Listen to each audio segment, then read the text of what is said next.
श्री शिवाय नमः। हम सबको पता है कि आज है 1 दिसंबर। आज भी है आपकी अमावस्या तिथि। कल आपकी थी संचय अमावस्या तिथि जो आज व्रत रहते हैं, और आज है रविवार की आज अमावस्या। जाओ के आज के दिन व्रत नहीं रहना, लेकिन अमावस्या के दिन सारे उपाय आप कर सकते हो जो कल के दिन आपके नहीं हो पाए। तो आज रात में आप सभी को एक पवित्र अमावस्या दीपक आपको लगाना है, जिससे आपके जो पितरों की जो परेशानी करना वो सारी सिचुएशन है, तो आपको ये सारी सिचुएशन आपको ख़त्म हो जाएगी। इससे पितर इससे बहुत ज़्यादा खुश जरूर होंगे, ध्यान रखिएगा। अब एक बात और समझा दूँ चाहता हूँ, अमावस्या के 3 बजे होती है, वो सिर्फ किसके होती है? हमारे पितरों के लिए। अगर एक बार अपने पितरों को खुश कर दिया तो आपकी बार बार खुश करने की ज़रूरत नहीं होती। उसके लिए आपको करना होगा एक छोटा सा उपाय। आपको लेना होगा समी के पत्ते। मुझे पूरी उम्मीद है आपके पास आपके सभी घरों में समी के पत्ते जरूर होंगे। सिर्फ आपको एक समी का पत्ता लीजिएगा। समी के पत्ते के साथ में आपको फिर इसके साथ लेना है तो इस एक छोटा सा दीपक ले लेना। मन है तो पुराना ले लो, मन है तो नया ले लो। इस दीपक के अंदर हमें चौमुखी दिया लगाना है। चौमुखी दिया लगाओगे किसका? और जो दीपक आपको कहलाएगा, ये पितृ दीपक कहला रहा है, तो आपको इसके दीपक के अंदर कौन सा दिया लगाना हो? घी का। अब इन चार को बत्ती प्रज्वलित करना है, लेकिन कहाँ पे जलाओगे? आप इन दीपक को उठाना और एक आपको चावल का दाना लेना है। चावल के दाने लेने के बाद में सीधा पहुँच जाना महादेव के शिवलिंग के पास में। और मैंने आपको क्या बताया, एक समी का पत्ता आपको दिखाया है, वहाँ पे आपको पहुँचते ही एक समी का पत्ता आपको महादेव के शिवलिंग के ऊपर पास में रख देना है। नीचे रखने के बाद में आपके पास में जो दीपक है, इसी समी के पत्ते के ऊपर दीपक आपको रखना होगा। दीपक रखने के बाद में जो आप सभी के लोग को इस दीपक को प्रज्वलित करना है। मैंने आपको बता रखा है, जब आप कोई सा भी उपाय पितृ को खुश करने के लिए करेंगे तो पितृ देवता आर्यमन का ध्यान करेंगे। क्या नाम है उनका? पितृ देवता आर्यमन के ध्यान करते हुए इन 4 के 4 बत्ती को प्रज्वलित कर देना समी के पत्ते के ऊपर रख करके। और फिर मैंने आपको ये भी दिखाया काला तिल। मैंने आपको जो चावल का दाना दिखाया है, वो एक चावल के दाने को किसी भी पत्ते के अंदर किसी भी डाल देना। जलते हुए दीपक के अंदर डाल देना, नहीं तो जलते हुए दीपक के थोड़ी देर बाद भी डाल देना। और उन समस्या के जो चावल के दाने को दीपक के अंदर सभी लोग डाल देना। बहुत आसान सा उपाय है, आप सभी को आज अपने घर पे इस उपाय को करना होगा। पहला उपाय आपको समझ में आ गया। आगे बढ़ते हम इस वीडियो के हम करने वाले हैं दूसरे उपाय की तरफ। ये जो उपाय है आपको चावल के दाने के साथ में ही करना है। देखो, समझने की कोशिश करना है कि पहले इस उपाय के बेनिफिट क्या होंगे, फ़ायदे क्या होंगे। जैसे कि आपकी कोई ऐसी विशेष होती है, आपकी कोई ऐसी इच्छा होती है जिसके लिए आप बहुत दिनों से प्रयत्न कर रहे हो, बहुत दिन से कोशिश कर रहे हो, आप उसके अंदर कोई फ़ायदा नहीं मिल पा रहा, तो इस उपाय को करेगा। इसके लिए आपको कुछ चावल के कुछ दाने लेने हैं। गिनती आपको नहीं करनी है, 1 कर लिया, 2 कर लिया, 10 कर ले लिए, बस आपको एक चुटकी आपको चावल के दाने को लेना है। फिर आपको तांबे का लोटा लीजिएगा, उसके अंदर जल भरिएगा और वही जो जल है, जल के अंदर आपको डाल देना 1 चुटकी चावल। अब इस कलश को उठाने के बाद में इसे लेके कहाँ पे पहुँच जाओगे? जहाँ पे भी आप पीने के लिए पानी लेते हो, जहाँ पे मटका आ रहा हो, उन तांबे के लोटे के अंदर आपको डाल देना।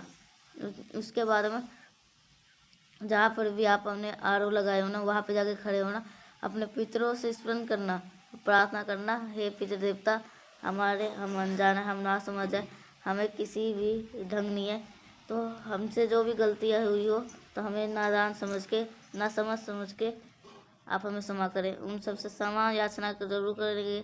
और क्षमा याचना करने के बाद में फिर आपको किसी तांबे के लोटे को उठाना और आपके घर के अंदर जो महादेव शिवलिंग हो वहाँ पे लेके चले जाना। अब तरीका समझिएगा। देखो, जो आपके पास में तांबे का लोटे के अंदर जल है ना, उसको आपको अभी नहीं चढ़ाना। फिर कब चढ़ाएंगे? महादेव के शिवलिंग के ऊपर पहले आपको 3 बारी घुमाओगे। उस कलश को कितने बार घुमाएंगे? 3 बार महादेव के शिवलिंग के ऊपर से घुमाएंगे। और घुमाने के बाद में फिर एक लोटा वही पात्र का जो जल होगा आपको महादेव के शिवलिंग के ऊपर समर्पित कर देना है। जब यहाँ पर समर्पित कर रहे होंगे तो पितृ देवता के स्मरण करना है। पितृ देवता आर्यमन के नाम लेके मैं पितृ देवता का स्मरण करवा रहा हूँ, क्योंकि एक बार आपने पितृ देवता के नाम लेके कोई उपाय कर रहे हो तो जो आपके पितृ होंगे वो आपके हमेशा के लिए तृप्त हो जाएंगे। तृप्त होने में, खुश होने में क्या डिफरेंस है, मैंने कई बार आपको बहुत सारी वीडियो में बता रखा हूँ। 2 उपाय आपको समझ में आ गई है। आगे बढ़ते हैं इस वीडियो के हम तीसरे उपाय की तरफ। ये जो उपाय होगा ये आपको लौंग से करना है, जिससे आपके कोई भी व्यक्ति को कंट्रोल में कर सकते हो।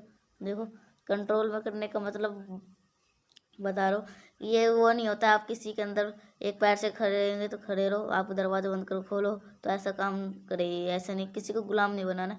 बस हाँ, अगर वो गलत दिशा में चला गया तो उसे सही संगति में लाने के लिए लाना है। तो आपको ये सभी उपाय करना है। इसके लिए पहले एक छोटा सा काम और करना है। वीडियो को जल्दी से करिएगा लाइक। जिसने अभी तक चैनल को सब्सक्राइब नहीं किया तो करिएगा चैनल को सब्सक्राइब। देखो, यहाँ पे आप सभी को लौंग दिख रहा है। कितने लौंग लेने? आपको 5 लौंग लेने हैं। बहुत ज़्यादा लेने की ज़रूरत नहीं है।